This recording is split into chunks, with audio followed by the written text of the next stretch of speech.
மாண்பு உறுப்பினர் திரு இ பெரியசாமி அவர்கள். திரு ஐ பெரியசாமி அவர்கள் நம்ம கிட்ட கொடுத்துருந்தீங்க, நீங்க ஈன்னு கொடுத்துருந்தீங்க. அது பாரு தமிழ்ல ஈ, தமிழ்ல அதான் ஈ படிச்சேன். மாண்புமிகு பேரவைத் தலைவர் அவர்களே,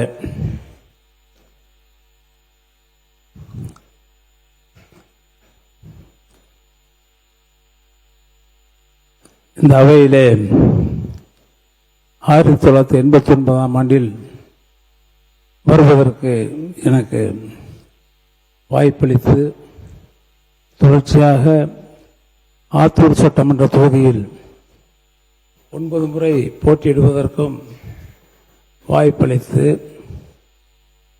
என்னை 7 முறை வெற்றி பெறச் செய்து இந்த அவையில் எனக்கு 3 முறை அமைச்சராக்கி பல்வேறு பொறுப்புகளை வழங்கி வளர்த்தெடுத்த என்னுடைய உயிரினும் மேலான தலைவர், கழகத்துடைய முன்னாள் தலைவரும் முன்னாள் முதலமைச்சருமான தமிழகத்தினுடைய சிற்பி, எங்களுடைய உயிரினும் மேலான தலைவர் முத்தமிழறிஞர் கலைஞர் திசை நோக்கி நான் முதற்கண் வணங்குகின்றேன். இரண்டாவதாக, நம்முடைய இந்தியாவில் அனைத்து துறைகளிலும் முதல் மாநிலமாக உயர்த்தி தமிழகத்தை தலைநிமிரச் செய்த, தமிழகத்தின் உரிமைகளுக்காக மற்ற மாநிலங்களை விட குரல் கொடுத்து அந்த உரிமைகளை பெறுவதற்காக பல இழப்புகளை கடந்த 5 ஆண்டு காலத்தில் சந்தித்த எங்கள் தலைவர் முன்னாள் முதலமைச்சர் தளபதி அவர்களுக்கும் என்னுடைய நன்றியையும் வணக்கத்தையும் தெரிவித்துக் கொள்ள விரும்புகின்றேன். அவரை தொடர்ந்து இன்றைக்கு இளைஞரினுடைய செயலாளராகவும் சட்டமன்றத்தினுடைய எதிர்க்கட்சி தலைவராகவும் தேர்வு செய்யப்பட்டு இன்றைக்கு மக்கள் பணியில் மிகச் சிறப்பாக பணி செய்து கொண்டிருக்கின்ற எதிர்க்கட்சி தலைவர் தம்பி உதயநிதி ஸ்டாலின் அவர்களுக்கும் என்னுடைய வணக்கத்தை தெரிவித்துக் கொள்ள விரும்புகின்றேன். அவையில் இருக்கின்ற அனைத்து உறுப்பினர்களுக்கும் மற்றும் அமைச்சர் பெருமக்களுக்கும் முதலமைச்சருக்கும் மற்றும் நம்முடைய பேரவைத் தலைவர் அவர்களுக்கும் என்னுடைய நன்றி வணக்கத்தையும் தெரிவித்துக் கொள்ள விரும்புகின்றேன். குறிப்பாக ஊரக வளர்ச்சித்துறை இன்றைக்கு தமிழகத்தினுடைய கிராமப்புறத்தினுடைய வளர்ச்சியை உள்ளடக்கிய துறை. இதில் குறிப்பாக சொல்ல வேண்டும் என்றால், பல உள்ளாட்சியிலே பல திட்டங்கள் இன்றைக்கு வருகின்றது. இருந்தாலும் கடந்த 5 ஆண்டு காலத்திலே மக்கள் மனதில் நீங்க இடம்பெற்ற திட்டம் கலைஞருடைய கனவு திட்டம். கலைஞருடைய கனவு இல்ல திட்டம்தான் மக்கள் மனதில் இன்றைக்கு நிலைத்திருக்கிறது. குறிப்பாக சொல்ல வேண்டும் என்றால் 23, 24, 24, 25 அவர்கள் இன்றைக்கு ஆண்டிற்கு 1 லட்சம் வீடுகள் கட்ட வேண்டும் என்று மாண்புமிகு முன்னாள் முதலமைச்சர் தலைவர் தளபதி அவர்கள் முடிவு செய்து முதல் ஆண்டிலே 1 லட்சம் வீடுகள் 3500 கோடி ரூபாயில் அறிவிக்கப்பட்டு அந்த திட்டங்கள் எல்லாம் நிறைவேற்றி முடிக்கப்பட்டன. இதுவரைக்கும் எந்த காலத்திலும் இல்லை. இங்கே கூட நம்முடைய கல்வித்துறை அமைச்சர் அவர்கள் நேற்று சொன்னார்கள், நீங்கள் பசுமை வீடு திட்டத்தை மாற்றிவிட்டீர்கள், அதே போல் நாங்கள் காலை உணவு திட்டத்தை மாற்றியிருக்கிறோம் என்று கூட சொன்னார்கள். ஆனால் தமிழகத்தினுடைய அரசியல் வரலாற்றில் ஏழை எளிய மக்கள், குடிசையிலே வாழ்ந்த மக்களுக்காக குடிசையை அகற்ற வேண்டும், 17 லட்சம் குடிசை இருக்கு, அவையெல்லாம் அகற்ற வேண்டும் என்று 1971 எங்களுடைய முன்னாள் முதல்வர் முத்தமிழறிஞர் கலைஞர் அவர்கள் 1 லட்சம் கான்கிரீட் வீடுகளை இந்தியாவில் எந்த மாநிலத்திலும் இல்லாத அளவிற்கு ஏழை எளிய மக்களுக்கு, குடிசையில் வாழக்கூடிய மக்களுக்கு 1 லட்சம் வீடுகளை அன்றைக்கு கட்டி கொடுத்து இந்தியாவிற்கு வழிகாட்டினார்கள். அதன் தொடர்ச்சியாகத்தான் முன்னாள் முதல்வர் தளபதி அவர்கள் இங்கே நாம் தரமான வீடுகளை கட்டித்தர வேண்டும், ஏழை எளிய மக்களுக்கு, குடிசையில் வாழ்கின்ற மக்களுக்கு 8 லட்சம் வீடுகளை 2030க்குள் கட்டி கொடுக்க வேண்டும் என்று சூளுரைத்து இதே அவையிலே முதல் ஆண்டிலே 1 லட்சம் வீடு வழங்கப்பட்டு கட்டி முடிக்கப்பட்டது.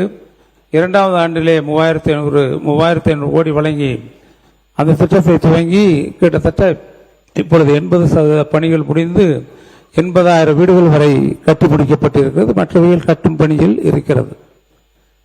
ஆக 2 ஆண்டுகளில் 2 லட்சம் வீடுகளை முடித்திருக்கிறோம். 3ஆம் ஆண்டு 26 ஜனவரியில் இன்னும் 1 லட்சம் வீடு கட்டுவதற்காக அறிவிப்பு செய்யப்பட்டு கிட்டத்தட்ட 35,000 பேருக்கு வீடு கட்ட அனுமதி வழங்கி அதில் கிட்டத்தட்ட 8,000 பேர் இதுவரை பல்வேறு நிலையிலே அந்த வீடுகளை கலைஞர் கனவு இல்லத்தை இன்றைக்கு கட்டி கொண்டிருக்கிறார்கள். இதுதான் யதார்த்தமான உண்மை. மாண்புமிகு அமைச்சர் அவர்கள் இன்றைக்கு நம்முடைய உள்ளாட்சித்துறை அமைச்சர் அவர்கள் கிராமங்களிலே கலைஞர் வீடு வழங்கும் திட்டத்தை பார்த்திருப்பார்கள். இன்றைக்கு உங்கள் ஆட்சி வந்தவுடனே நீங்கள் அந்த திட்டத்தினுடைய பெயரை கலைஞர் கனவு இல்லத்தை மாற்றிவிட்டீர்கள். பரவாயில்லை. நீங்கள் வெற்றி வீடு கட்டும் திட்டம் என்று மாற்றியிருக்கிறீர்கள். வெற்றி வீடு கட்டும் திட்டம் என்பதற்கு மாற்றி அதனுடைய அழகுக்கு ஒரு வீட்டினுடைய அழகிற்கு 5 லட்சம் என்று உயர்த்தியிருக்கிறீர்கள். 5 லட்சம் உயர்த்தி வீட்டினுடைய எண்ணிக்கையை ஆண்டிற்கு 70,000 வீடு தான் கட்டப்படும் என்பதை குறைத்திருக்கிறீர்கள். ஆக மொத்தம் 3,500 கோடி தான். நீங்க நிதி ஒதுக்கி இருப்பது 3,500 கோடி. உங்களுக்கு என்ன மனசு வச்சு நீங்க 1 லட்சம் வீடு அதை அறிவிச்சிருந்தீங்கன்னா உங்களுக்கு பெருமையா இருந்திருக்கும். ஏன்னா நாங்க வருஷத்துக்கு 1 லட்சம் வீடு கட்டினோம், 2 வருஷத்துல 2 லட்சம் வீடு கட்டினோம். 3வது வருஷம் 1 லட்சம் வீடுகள் அறிவிக்கப்பட்டு 36 வீடுகளுக்கு அனுமதியும் வழங்கி இருக்கிறோம். வீடுகள் கட்டுகின்ற நிலைமையில் இருக்கிறது. ஆனால் வீடுகளுடைய எண்ணிக்கை இன்றைக்கு குறைக்கப்பட்டிருப்பது 5 ஆண்டு காலத்திலே நீங்க 3.5 லட்சம் வீடு தான் கட்ட முடியும். 5,735 தான் கட்ட முடியும். எப்படி 8 லட்சம் வீடு இன்றைக்கு கட்டி முடிக்க முடியும்?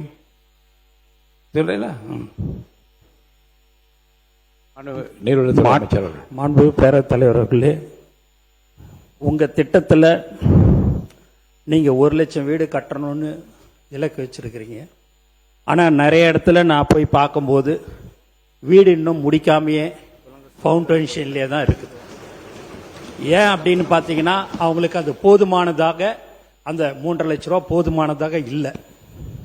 அப்போது மக்கள் இப்படியெல்லாம் கஷ்டப்படுகிறார்கள் என்று மாண்பு முதல்வருடைய கவனத்துக்கு வந்தவுடன் அதை 5 லட்சமாக உயர்த்தி இலக்கு 1 லட்சம் 2 லட்சம் இல்லை, யாரு இருந்தாலும் வீடு ஒழுங்காக அவங்க அதை கட்டிக்கணும்.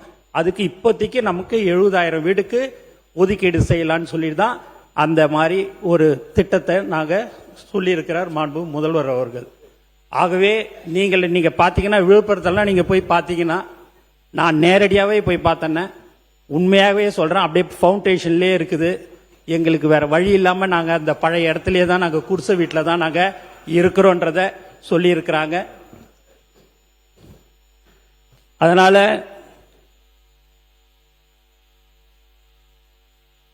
அறுபத்தி 6,850 வீடுகளுக்கு மாவட்ட ஆட்சியர்களால் நிர்வாக அனுமதி வழங்கப்பட்டது. அதில் 35,126 வீடுகளுக்கு பணி குறியீடு ஒர்க்கார்டு உருவாக்கப்பட்டது. தற்போது 17,116 வீடுகள் பல்வேறு நிலைகளில் முன்னேற்றத்தில் உள்ளன. இந்த வீடுகளுக்கு கட்டுமானத்தில் நிலை அடிப்படையில் தொகை விடுவிக்கப்படும்.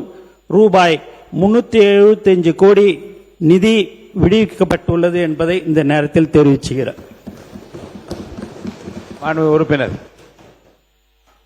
மாண்புமிகு பேரவைத் தலைவர் அவர்களே, நான் மாண்புமிகு உள்ளாட்சித்துறை அமைச்சர்களுக்கு தெரிவிப்பது, முதல் ஆண்டிலே 1 லட்சம் வீடு கட்டி முடிச்சிட்டோம். 2வது ஆண்டிலே கிட்டத்தட்ட 80% பணிகள் முடிவடைந்து விட்டது. நீங்கள் பார்க்கலாம்,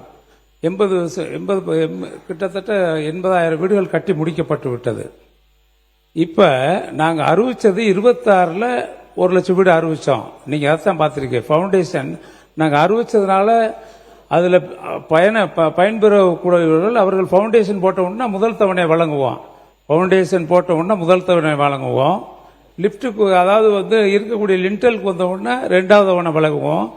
3வது தவணை நீங்க சென்ட்ரிங் போட்ட உடனே கொடுப்போம். 4வது தவணை அதை முழுமையாக முடித்த பின்பு 4வது தவணை வழங்குவோம்.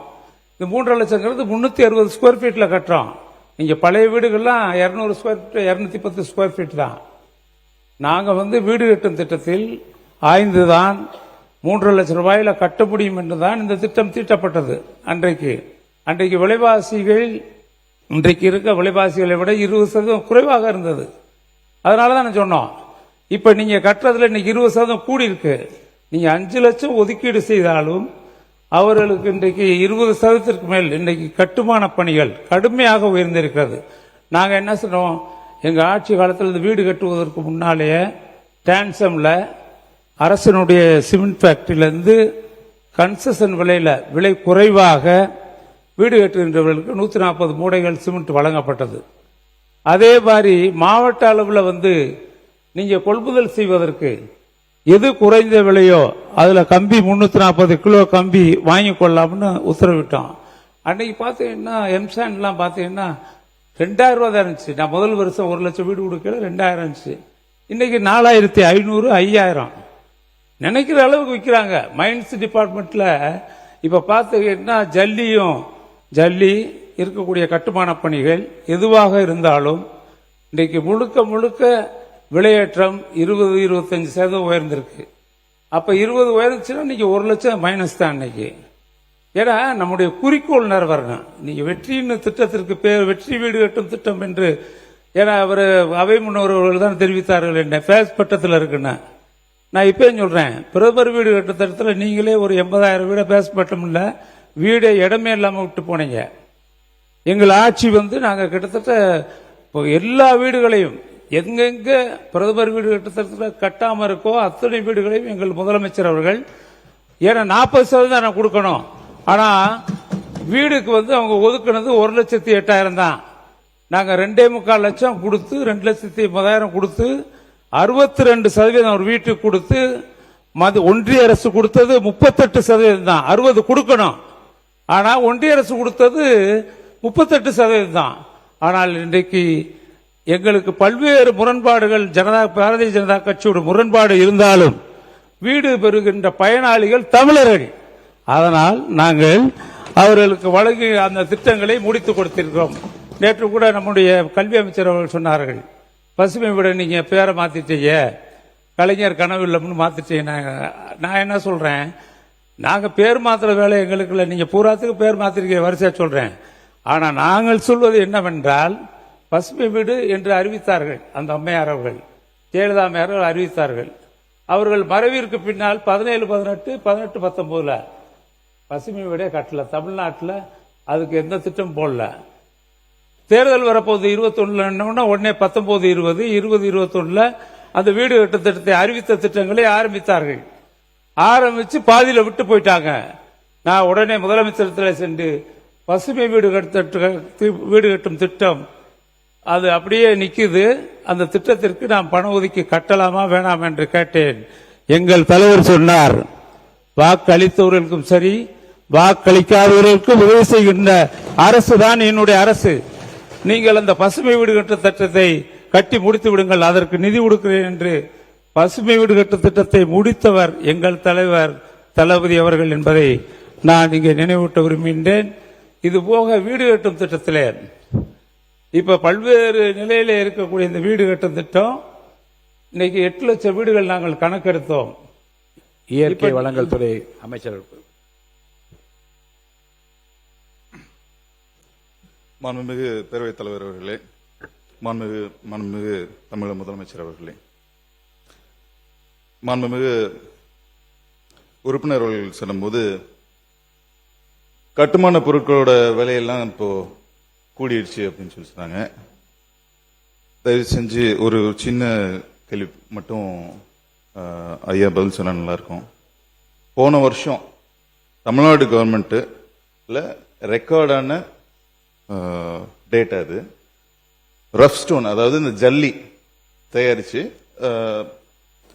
தயாரிக்கப்பட்டது 13.22 கோடி மெட்ரிக் டன். இதுதான் நம்ம அரசுல பதிவாயிருக்கு. இவ்வளவுக்கு தான் ஃபீஸ் கட்டியிருக்காங்க. ஆனா பயன்படுத்தப்பட்டது 85 கோடி மெட்ரிக் டன். அது எங்கேருந்து இருந்துச்சு? அதாவது 100 கோடி மெட்ரிக் டன் தயாராயிருக்கு, உற்பத்தி ஆயிருக்கு ஜல்லி எல்லாமே. இப்படிதான் விலையை குறைச்சு வச்சிருந்தாங்களா? அதுக்கு மட்டும் பதில் சொல்லிட்டாங்க. மாண்பு உறுப்பினர் மாண்பு நீர்வளத்துறை அமைச்சர் அவர்கள். இல்ல, மாண்புமிகு பேரவைத் தலைவர் அவர்களே, 8 லட்சம் வீடு நீங்க லிஸ்ட் எடுத்தேன்னு சொல்றீங்க. உண்மையா சொல்ல போனான்னு அதுல பல தவறுகள் நடந்திருக்கிறது என்பதை திட்டவட்டமாக நான் தெரிவித்துக் கொள்கிறேன்.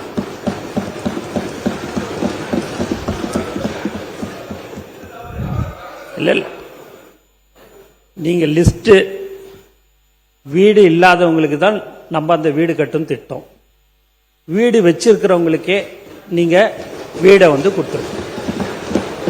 அது நீங்க கேட்டீங்கன்னா நான் அந்த லிஸ்ட் கொடுத்துட்றேன். சரி, இல்ல நான் அதுதான் சொல்றேன். ஏன்னா அண்ணன் வந்து பல முறை சட்டமன்ற உறுப்பினராக 3 முறை வந்து அமைச்சராக இருந்திருக்கிறாரு. அவர் பேசும்போது நாங்க குறுக்கிடக்கூடாதுன்னு சொல்லி தான் இருந்தோம். இருந்தாலும் நீங்க வந்து 8 லட்சம் பேர் லிஸ்ட் எல்லாம் நீங்க சொல்றதுனால நான் உங்களுக்கு யார் யாருக்கு நீங்க வீடு இருக்கிறவங்களுக்கே நீங்க அந்த திட்டத்தில் நீங்க பணம் எல்லாம் ஒதுக்கிட்டு இருக்கிறீங்க லிஸ்ட்டும் உங்களுக்கு நான் கொடுக்கிறேன் என்பதை தெரிவிச்சுக்கிறேன். மாண்பு உறுப்பினர் மாண்புமிகு பேரவைத் தலைவர் அவர்களே, மாண்புமிகு அமைச்சர் அவர்கள் வீடு இருக்கின்றவர்களுக்கும் வீடு கொடுத்திருக்கிறோம் என்று சொல்லியிருக்கிறார்கள். அதே சமயத்தில் நீங்கள் அதாவது எந்த ஒரு திட்டமாக இருந்தாலும் தவறு இருக்கலாம், அதுக்காக வேண்டிய திட்டத்தை நிறுத்திட முடியாது. இருக்கக்கூடிய அலுவலர்கள் போய் அவங்க வந்து சோதிக்க அலுவலர்கள் நேரடியாக தேர்வு அவங்க தான் தேர்வு செய்கிறாங்க. நான் ஒன்று உங்களுக்கு சொல்லிடுறேன். என்னை பொறுத்தளவில் என்னுடைய துறையிலே இதே அவையில் இருக்கின்ற அனைத்து உறுப்பினர்களுக்கும் தெரியும், நம்ம எந்த திட்டத்தை ஆரம்பித்தாலும் எந்த கட்சியை சார்ந்தவர்கள் பார்ப்பதில்லை. ஏன்னா வீடு கேட்டு வருகின்றவர்கள் யாராக இருந்தாலும் அவர்களுக்கு வழங்குவோம். ஏன்னா அது அதிமுகவாக இருந்தாலும் சரி, அது எந்த கம்யூனிஸ்ட் கட்சியாக இருந்தாலும் சரி, காங்கிரஸ் இயக்கமாக இருந்தாலும் சரி, எந்த இயக்கமாக இருந்தாலும் சரி, எந்த ஜாதியை சார்ந்தவர்களாலும் எந்த மதத்தை சார்ந்தவர்களாலும் சரி, யார் வந்தாலும் சரி, வீடு கலைஞர் கனவில்லத்தில் வீடு கேட்டு வந்தவர்களுக்கு ஒரு ஒன்றியத்தில் எந்தெந்த ஒன்றியத்தில் வந்தாங்களோ அத்தனை ஒன்றியத்திலும் யார் வீடு கேட்டு வந்தாலும் அவர்களுக்கு இல்லை என்று சொல்லக்கூடாது. தேர்வு செய்வதற்கு ஒரு கமிட்டி இருக்கிறது. அந்த நீங்க அமைச்சர் சொல்வதில் இல்ல பெனிஃபிஷியரை இப்ப IRDP இருக்குன்னு வச்சுக்கோங்க, லோன் கொடுக்குறோம். அதுல பெனிஃபிஷியரை தேர்வு செய்வது அதற்கு ஒரு கமிட்டி இருக்கிறது. அந்த கமிட்டி தான் அதை தேர்வு செய்யுது. மாண்புமிகு நம்ம சுற்றுப்புறத்துறை அமைச்சர் அவர்கள் சொன்னார்கள், ஜல்லி எல்லாம் விலை அவர்கள் குறைத்து கொடுத்ததற்கு காரணம் இதல்ல, இயற்கையாகவே விலைவாசிகள் குறைவாக இருந்தது. இப்ப எல்லாமே அவங்க இஷ்டம் போல ஏத்திக்கிட்டே போறாங்க. அதை கட்டுப்படுத்தணும், விலைவாசி ஏற்றத்தை கட்டுப்படுத்த வேண்டும். அதுதான் எங்களுடைய கோரிக்கை. காரணம், அரசிற்கு ஏற்பட்டுகின்ற இழப்புகளை எல்லாம் நாங்கள் குறைக்கிறோம் சொல்றீங்க, அது குறைப்பதற்கு இது உதவியாக இருக்கும். எதுவாக இருந்தாலும் இது குறைப்பதற்கு உதவியாக இருக்கும். ஏன்னா கலைஞனுடைய கனவு இல்லம் வந்து இன்றைக்கு மக்கள் ஆசையா வாங்கினாங்க. எல்லா பேரும் இன்றைக்கு வீடு கட்டி இருக்கிற போய் பாருங்க. அவர் சொன்னாரு பேஸ்மெண்ட் இப்ப 3வது தடவை கொடுத்ததுல பேஸ்மெண்ட் போட்டிருப்பாங்க.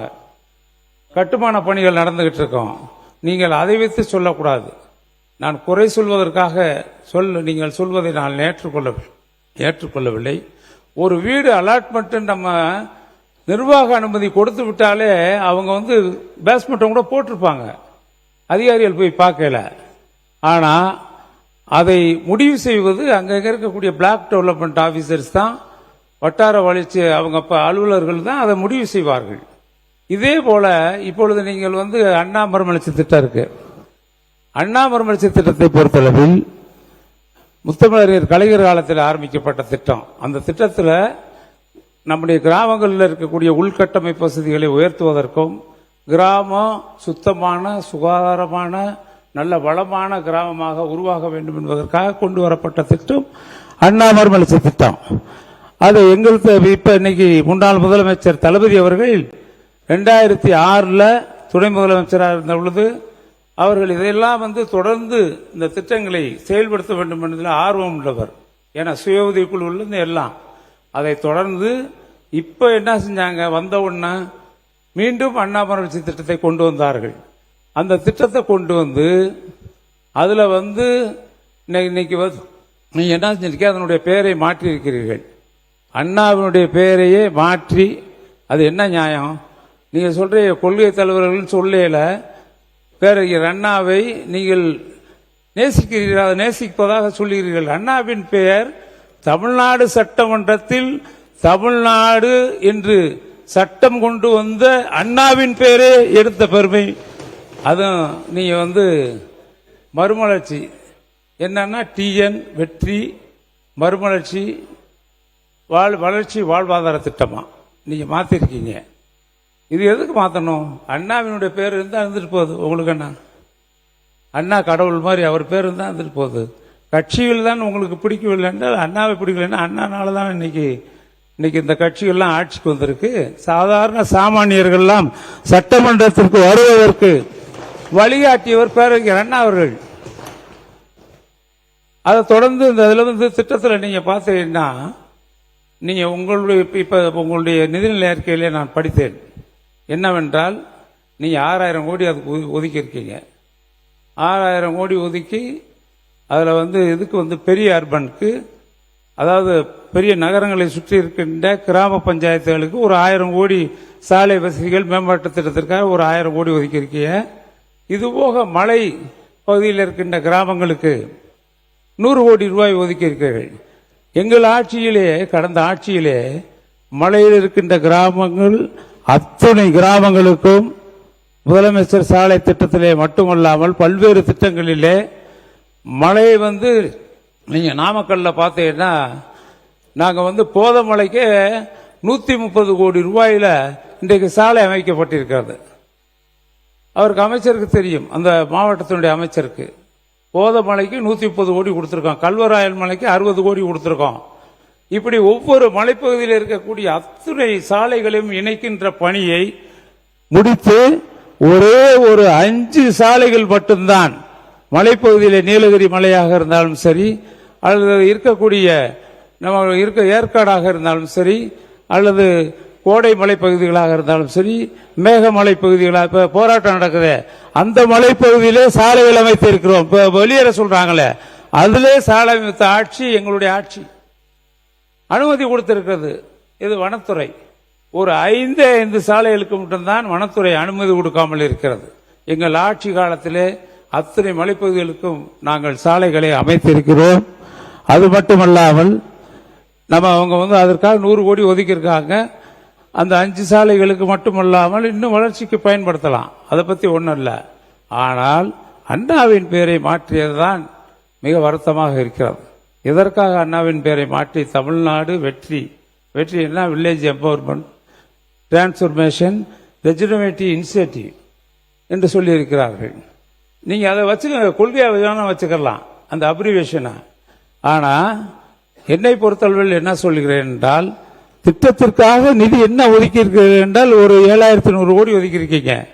எங்களுடைய ஆட்சி காலத்தில் நான் குறிப்பிட்டு சொல்ல வேண்டும் என்றால் ஒரு விவரத்தை கொடுத்திருக்காங்க, எவ்வளவு கொடுத்திருக்கோங்கிறத.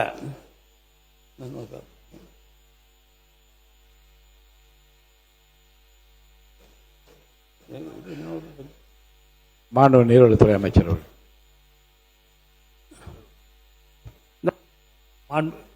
அண்ணா ஒன்னே ஒரு மாண்புமிகு பேரவைத் தலைவர் அவர்களே, அண்ணன் சொன்னாங்க எல்லாம் மலையில் இருக்க வசிக்கிறவங்களுக்கெல்லாம் ரோடெல்லாம் போட்டிருக்கிறோம் அப்படின்ட்டு.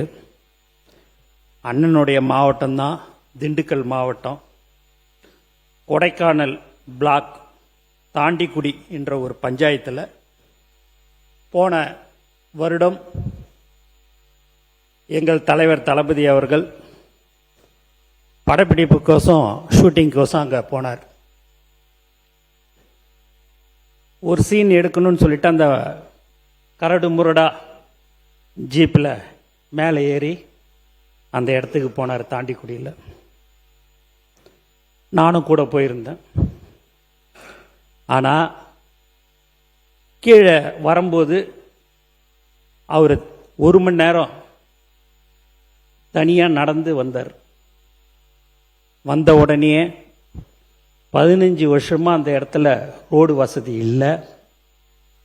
நம்ம சொந்த செலவில் இந்த ரோடு ஒரு 254 பேர் தான் அங்கே வாழ்ந்து கொண்டிருக்கிறார்கள்.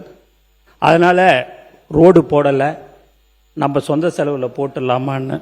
நம்மளை பேனர் வைக்கவே விடலை, நம்மளை எங்கே போய் இந்த ரோடு போடுறதுக்கு விடுவாங்க சார் அப்படின்னு. நம்மளுடைய ஆட்சி கண்டிப்பாக வந்துடும் சார், வந்த உடனே போட்டுடலாம் அப்படின்னு சொன்ன சிரிச்சார். நான் பதவியேற்று 5வது நாள் முதலமைச்சர் அலுவலகத்திலேருந்து ஒரு நோட் ஷீட் வருது. என்னான்னு பார்த்தீங்கன்னா, அந்த தாண்டிக்குடி கிராமத்துக்கு ரோடு போடணும்னு சொல்லிட்டு போன வருஷம் மே மாசத்துல சொன்னதை நினைப்பு வச்சுக்கின்னு நான் அதை மறந்துட்டேன். எங்களுடைய முதலமைச்சர் அவர்கள் வந்த 5வது நாட்களே அதை போடுறதுக்கு சொன்னார். இன்னைக்கு சுமார் 5 கோடி ரூபாய் ஒதுக்கீடு செய்யப்பட்டு இன்று வேலை ஆரம்பிக்கப்பட்டு இருக்குது என்பதை இந்த அவையில் நான் தெரிவித்துக் கொள்கிறேன். மாண்பு உறுப்பினர் அவங்க பேசுறாங்க. அவங்க மூலமா பேச அவங்க பேசுறாங்கல்ல, அவங்க பேசும்போது நீங்க வருங்க. அவங்க பேச உறுப்பினர் அவங்க நீங்க பேசுங்க. இல்ல அவங்க மூலம் பேச உங்க உறுப்பினர் தானே பேசுறாங்க, பேசட்டும். இல்ல அதாவது இப்படி மாண்புமிகு அமைச்சர் அவர்கள் சொன்னது கூடம் நகர் என்று ஒரு நகர் ஏதோ ஒரு பகுதியில் இருக்கிறது. நான் சொல்ல பிரதான சாலை கிடையாது, தாண்டிக்குடியில் அது ஒரு பிரதான சாலை கிடையாது. கூடம் நகர் இல்ல, அது இல்ல. கூடம் நகருக்கு நாங்கள் பண ஒதுக்கீடு செய்து அதுக்காக ஒதுக்கிய பணத்தை அந்த டெண்டர் எடுத்தவர் இறந்து விட்டார். இறந்து விட்டதற்கு பின்னால் வீரகுமார்னு இறந்துட்டார். அதுக்கு பின்னால இப்ப டெண்டர் வச்சாச்சு, அதுக்கு தான் அந்த பணி நடக்குது. ஆக அதற்கு டெண்டர் கொடுத்த ஆட்சியும் எங்களுடைய ஆட்சி என்பதை நான் தெரிவித்துக் கொள்ள விரும்புகின்றேன். இதில் குறிப்பாக எங்களது ஆட்சியில் கிராமப்புற உட்கட்டமைப்பு வசதிகளை மேம்படுத்துவதற்காக பல்வேறு திட்டங்களில் எல்லா திட்டங்களுடைய நிதிகளையும் ஒதுக்குறோம். ஒரு இன்னுக்குள்ள கொண்டு வர ஒரு கிராமத்தினுடைய வளர்ச்சிக்காக, கிராம வளர்ச்சிக்காக எல்லா திட்டங்களையும் கொண்டு வர்றோம். அதில் பார்த்தீங்கன்னா அனைத்து கிராம அண்ணாமரவளர்ச்சி திட்டத்துக்கு 1200 கோடி கொடுத்துருக்கோம். அதே மாதிரி நபார்டு பிஎம்ஜி சுவையில் 3700 கோடி கொடுத்துருக்கோம். அதுபோக பெரிய அர்பனுக்கு 300 கோடி கொடுத்துருக்கோம். அதுபோக குழந்தை நேயப்பள்ளின்னு சைல்டு ஃப்ரெண்ட்லி ஸ்கூல்னு ஒன்று இருக்கு, அதுக்கு அந்த ஸ்கூல் உங்களுக்கு தெரியும், அது கிட்டத்தட்ட 200 கோடி கொடுத்துருக்கோம் அந்த வருஷம், போன வருஷம். அப்ப கொடுத்ததுல 200 கோடி. அதே மாதிரி கிராமத்தில் இருக்கக்கூடிய ஏற்கனவே கிராமத்தில் இருக்க நீர்த்தேக்க தொட்டிகள்லாம் 6 மீட்டர் 7 மீட்டர் தான் இருக்கு, அதை 12 மீட்டர் ஆக்கி இதுவரை வரலாற்றில் இல்லாத வானத்தை பார்க்கின்ற அளவிற்கு ஏறத்தாழ 7500 மேல்நிலை நீர்த்தேக்க தொட்டிகள் கிராமப்புறங்களில் கட்டப்பட்ட ஆட்சி கடந்த கால ஆட்சி என்பதை நினைவுற விரும்புகின்றேன். அதில் கடந்த ஆண்டு 300 கோடி. அந்த 300 கோடி நீங்களாக தொடர்ச்சியாக பல்வேறு திட்டங்களின் மூலமாக நம்ம புதிய நீர்த்தேக்க தொட்டிகள் கட்டது 300 கோடி. உயர்மட்ட பாலங்களுக்காக 800 கோடி கொடுத்திருக்கோம். இது போக ஊரக பகுதியில் உள்ள தெருக்கள் மற்றும் அந்த குறுகலான சந்தைகளுக்காக 350 கோடி கொடுத்திருக்கோம். ஊரக பகுதியில் உள்ள மண் சாலைகளை ஓரடுக்கு கப்பி சாலைகளாக மாற்றுவதற்கு 150 கோடி கொடுத்திருக்கோம். அதே மாதிரி கிட்டத்தட்ட அங்க இருக்கக்கூடிய நீர்வளங்களை பாதுகாப்பதற்காக ஒரு 500 கோடி கொடுத்திருக்கோம். இது ஊராட்சி மன்ற கட்டடங்கள் கட்டுவதற்கு 157 கோடி கொடுத்திருக்கோம். அதுபோக நாமக்கு நாமே திட்டத்திற்காக 150 கோடி கொடுத்திருக்கோம். ஏறத்தாழ 8000 கோடி அளவிற்கு நாங்கள் நிதி அளித்திருக்கிறோம் கடந்த ஆண்டு. ஆனால் இந்த ஆண்டு நீங்கள் பெரிய அர்பனுக்கு ஒரு 1000 கோடி, அது மலை வளர்ச்சி பகுதிகளுக்கு சாலைகள் அமைக்க ஒரு 100 கோடி, இது போக 6000 கோடி கொடுத்திருக்கேன். மொத்தம் 7100 கோடி. இதை கணக்கிட்டு பார்த்தால் இந்த நிதிநிலை அறிக்கையில் கடந்த ஆண்டு நடந்த உள்கட்டமைப்பு வசதிகளுக்காக, கிராமப்புற உள்கட்டமைப்பு வசதிகளுக்காக வழங்கப்பட்ட பணம் ஏறத்தாழ 8000 கோடி. நீங்க 7807 கோடின்னு வச்சுக்கோங்க, நீங்க 7100 கோடி கொடுத்திருக்கீங்க. ஆக குறைவாகத்தானே இருக்கிறது. இந்த நிதிநிலை அறிக்கையில் பார்க்கின்ற பொழுது எந்த வித்தியாசம் தெரியல. வீடு கட்டுறதுக்குனால 3500 கோடி தான். இதுக்கு உள்கட்டமைப்பு பள்ளிக்கல்வித்துறை அமைச்சர்கள். மாண்புமிகு பேரவைத் தலைவர் அவர்களே, பல்வேறு விஷயங்களை மூத்த உறுப்பினர் அண்ணன் சுட்டி காண்பித்துக் கொண்டிருந்தார். நேற்று கூட மூத்த உறுப்பினர் ஏவாவில் நான் பேசும்போது சமஸ் அவர்களினுடைய ஒரு புத்தகத்தை கூட காட்டினாங்க. நான் சமஸ் அவர்களினுடைய வார்த்தைகளை நல்லா படிக்கக்கூடிய ஒரு ரீடர். அவர் இன்னொரு ஆர்டிகல் எழுதியிருந்தார். ஆர்டிகலின் தலைப்பு என்ன தெரியுமா? விஜய் 100 ஊழலுக்கு எதிரான ஒரு அடி. என்ன பேசினாலும் ஆதாரம் காட்டுங்கள், ஆதாரம் காட்டல அவர் சொல்கிறார்கள். அமைச்சர் பெருமக்கள் எழுந்து பேசுகிற போதே தவறு நடந்திருக்கலாம் என்று அவரே சொல்கிறார். முதலில் தவறு நடந்திருக்கலாம் என்று ஒப்புக்கொண்டதற்கு ஒரு பணிவான நன்றியை தெரிவித்துக் கொண்டு, ஆதாரங்களை நாங்கள் காட்டும் போதே இப்படி பேசுகிறார்கள். மாண்புமிகு முதலமைச்சர் ஆதாரங்களை வைத்திருக்கிறார், அவர் ஒருவேளை எடுத்து காட்டிவிட்டார் என்று சொன்னால் அவர்கள் நிலைமை நினைத்து பார்த்தேன். கொஞ்சம் கவலையாகத்தான் இருக்கிறது.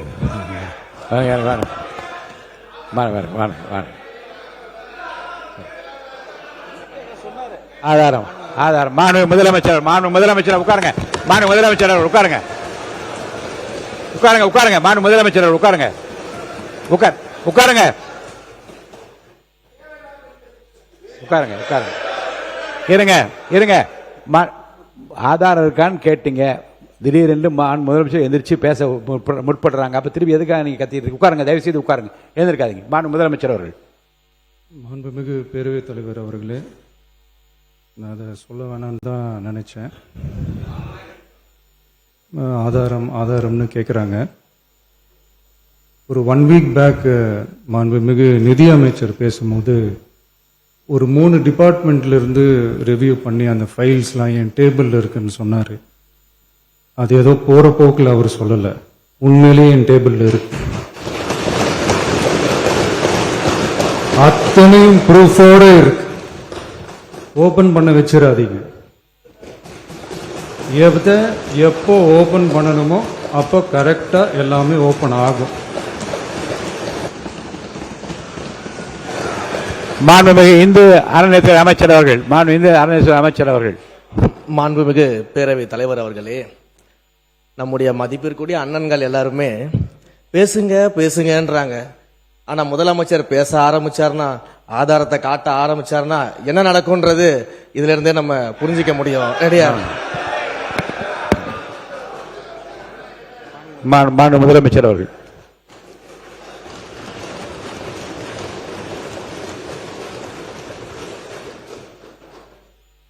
மாண்புமிகு பேரவைத் தலைவர் அவர்களே, மக்கள்கிட்ட எப்போ பேசணும், என்ன பேசணும், எப்படி பேசணும் எல்லாம் பேசிட்டு தான் அன்பா ஆசையா எங்க எல்லாரையும் கொண்டாந்து உட்கார வச்சிருக்கிறோம்.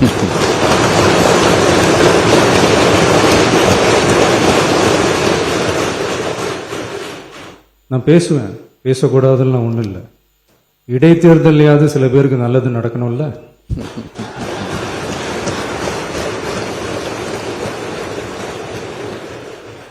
உறுப்பினர், நாங்கள் அன்பு ஆசையாக பேசி தான் ஒரே தொகுதியில் 9 முறை நிற்கின்ற வாய்ப்பு கிடைத்தது. 7 முறை வெற்றி பெற்றிருக்கிறேன். ஒரே தொகுதியில் 7 முறை வெற்றி பெற்றிருக்கிறேன். அது தமிழகத்தில் 2 முறை அதிகமான வாக்குகள் வித்தியாசத்தில் முதல் வாக்கு வித்தியாசத்தை மக்கள் வழங்கியிருக்கிறார்கள். அந்த அங்கீகாரத்தை மக்கள் வழங்கியிருக்கிறார்கள். அதை நான் ஏற்றுக்கொள்கிறேன். அவர் கல்வி அமைச்சர் சொன்னார்கள், அது நடந்து இருக்கலாம் அப்படின்னு. விடுபட்டு போனதுக்கு யார் வேணாலும் ஒரு சாலைக்கு ஒதுக்குகின்ற பல சாலைகளை பார்க்கின்றோம். ஒரு மாவட்டத்தில் ஏதோ ஒரு சாலை விடுபட்டு போயிருக்கலாம், அதே சாலைக்கு நிதி ஒதுக்கப்பட்டிருக்கவா சொல்லுகிறார்கள். அந்த மாதிரி அந்த பணி டெண்டரும் போயிருக்கு. பணி செய்யாமல் அவர் இறந்து விட்டார், அவ்வளவுதான். இங்கே முதலமைச்சர் அவர்கள் இங்கே சொன்னதை போல எங்களுக்கு நாங்களும் மக்கள் மத்தியில் மிகுந்த அன்போடு பழகி, ஆசையோடு பழகி, மக்களிடத்தில் நேசமாக பழகி, தொடர்ந்து அரசியல் வாழ்க்கையில் மக்களுக்காகவே தொடர்ந்து இந்த அரசியல் பயணத்தில் இருக்கிறோம் என்பதை தெரிவிப்பது என்னுடைய கடமையாகும். அது மட்டுமல்ல, இப்ப தமிழ்நாடு வெற்றி திட்டத்துக்கு அது அண்ணாவின் பெயரை எடுத்திருக்க வேண்டிய அவசியம் இல்லை என்பதுதான் என்னுடைய. நான் கலைஞர் கனவு இல்லத்தை பற்றி கேட்கவில்லை உங்களை. அண்ணாவின் பெயர் இருந்திருக்கலாம். எத்தனையோ பேர் எல்லா திட்டத்திற்கும் வெற்றி திட்டம் என்று வைத்திருக்கிறீர்கள்.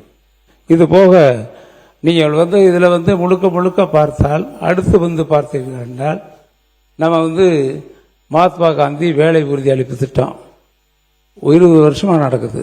2006 இன்னைக்கு 2026.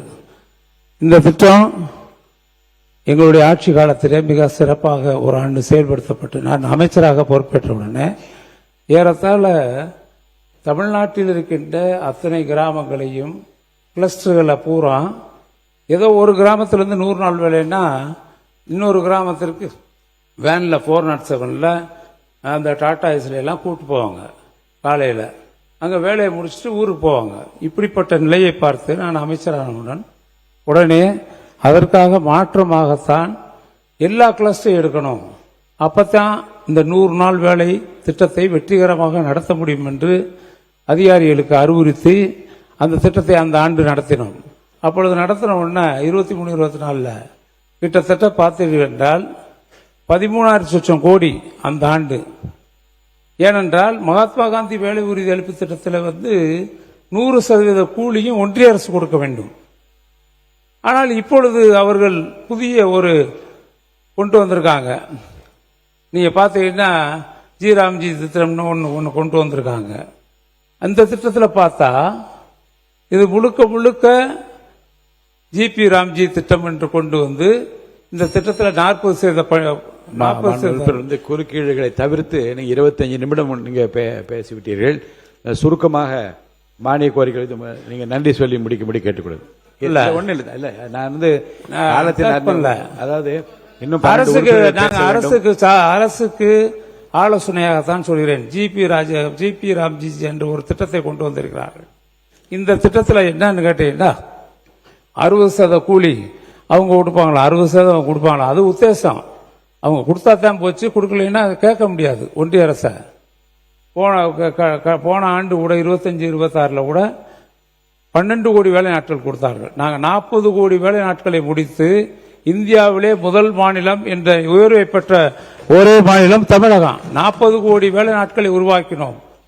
அதில் ஏறத்தாழ 13,000 கோடி செலவழித்தோம். மொத்தம் இருக்கக்கூடிய அனைவருக்கும், இந்த திட்டத்தில் இடம்பெறக்கூடிய அனைவருக்கும் ஏறத்தாழ 52 53 நாட்கள் வேலை நாட்கள் கொடுக்கப்பட்டது. 50 52 நாட்கள் வேலை கொடுக்கப்பட்டது. இதெல்லாம் நீங்க கணக்கிட்டு பார்த்தால் நம்ம 100 நாள் வேலை திட்டம் தான் பேரு. ஆனா அதிகபட்ச வேலை கொடுத்த நாள் என்பது இந்த 13,000 கோடி கொடுத்து 23-24 40 கோடி வேலை நாட்கள் நடந்த நாட்கள் தான் 50 நாட்கள் வேலை, 50 52 நாட்கள் வேலை நடந்திருக்கிறது. இப்ப இவங்க ஒன்றிய அரசு 125 நாள் அறிவிச்சுட்டு அவங்க 60% அவங்க கொடுப்போம், நீங்க 40% கொடுங்கன்னு சொல்லிருக்காங்க. நான் உதாரணத்துக்கு சொல்றேன். நீங்க பிரதமர் வீடு கட்டும் திட்டத்திலே அவங்க பார்த்தீங்கன்னா மொத்தத்துக்கே 38% கொடுக்குறாங்க. அவங்க கொடுக்க வேண்டியது 60% கொடுக்கணும். ஆனா கொடுக்கறது இல்ல, 38 கொடுக்குறாங்க. வேற நம்ம நிறைவேற்றாமல் இருக்க முடியாது. இது பாதிக்கப்படுறாரு தமிழர்கள், தமிழ்நாட்டு மக்கள். ஆக அதற்காக தமிழ்நாடு அரசு நம்ம நிதியை கொடுக்கிறோம். இப்பயும் இந்த 100 நாள் வேலை திட்டத்தை தொடர வேண்டும் என்பதற்காக வேறு வழி இல்லாமல் 125 நாள் கொடுக்கிறோம். நீங்க 60, நாங்க 40 கொடுத்தா நம்ம கொடுக்கலாம்னு கொண்டு வந்திருக்காங்க. நிச்சயமாக சொல்கிறேன், 165 நாட்கள் வேலையை முடித்தவர்களுக்கு நாங்க 150 வெற்றி என்ற ஒரு திட்டத்தை நீங்கள் அறிவித்தீர்கள், வரவேற்கிறேன், அறிவிங்க. ஆனா எல்லாருக்கும் 150 நாட்கள் கொடுக்க முடியுமா என்பதை நாம் யோசித்து பார்க்க வேண்டும். பொதுவாக யோசிச்சு பார்க்கணும். நான் சொல்றது, இந்த திட்ட பேர் வச்சிருக்கேன், அதுல 125 நாள் வேலை பார்த்து முடித்த ஏழை எளிய மக்களுக்கு இந்த திட்டத்தில் 125 நாள் வேலை கூடுதலாக நாங்கள் கொடுப்போம். அந்த திட்டத்திற்கு பேர் 150 நாள் வெற்றி திட்டம் என்று வைத்திருக்கிறீர்கள். இதெல்லாம் பேப்பர்ல தான் இருக்கு. ஏட்டு சுரக்காய் கறிக்கு உதவாது என்பதுதான் உண்மை. நிச்சயமாக இந்த ஜிபிஜி ராம் திட்டம் என்பது எந்த அளவிற்கு நடைபெறப் போகுது என்பது சொல்ல வேண்டும் என்றால், கடந்த ஒண்ணே முடிச்சிட்டேங்க, ஜூலை மாதத்தில் மட்டும் சொல்றேன். நீர்வளத்துறை அமைச்சர் இந்த ஒண்ணே பேரவைத் தலைவர் அவர்களே, மொத்த ஒதுக்கீடு 12,643 கோடி. அதுல ஒன்றிய அரசு 7,586 கோடி, தமிழக அரசு மாண்புமிகு முதலமைச்சர் அவர்கள் 5,057 கோடி ஒதுக்கி இருக்கிறார் என்றதை தெரிவிச்சுக்கிறேன். மேலும் 125 நாள் வேலை வாய்ப்பை நீங்க 150 நாள் கொடுக்கறது பேப்பர்ல மட்டும்ன்றீங்க. 165 நாள் யாரெல்லாம் வேலை செய்யறாங்களோ அவங்களுக்கு கண்டிப்பாக 150 நாட்கள் வேலை கொடுக்கப்படும் என்பதை இந்த நேரத்தில் நாங்க தெரிவிச்சுக்கிறோம். எதுவுமே பேப்பர்ல இருக்குதுன்றது ஒன்னொன்னையும் பார்த்து இது செய்ய முடியுமா அப்படின்றதெல்லாம், பணம் இருக்குதான்றதெல்லாம் பார்த்து தான் ஒரு திட்டத்தையும் தினந்தோறும் சிந்திச்சு அதை செயல்படுத்துற முதல்வர் தான் எங்களுடைய முதல்வர் என்பதை தெரிவிச்சுக்கிறேன்.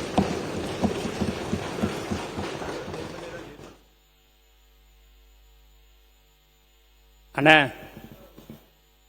நீங்க ஒரு மூத்த உறுப்பினர், உங்க மனசுக்கே தெரியும் எப்படி பேசணும், இப்ப எப்படி ஆட்சி இருக்குதுன்றது உங்களுக்கு எல்லாமே தெரியும்.